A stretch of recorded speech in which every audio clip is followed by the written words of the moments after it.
тоя ден дядо Драгой стана още при зори, хвърли шепа вода на очите си и излезе навън. Край него се носиха шумове на разбуждащото се село.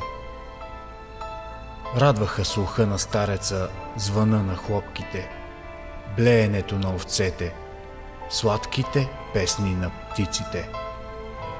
Ето това е живота, помисли си той.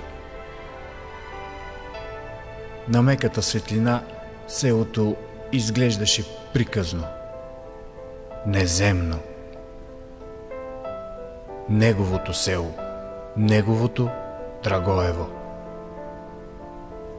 Неговата последна рожба. Прекрасната картина застина в очите му. Потъна в тях. Сля се с него. Понесе го към края на вселената. Разтвори го в нея.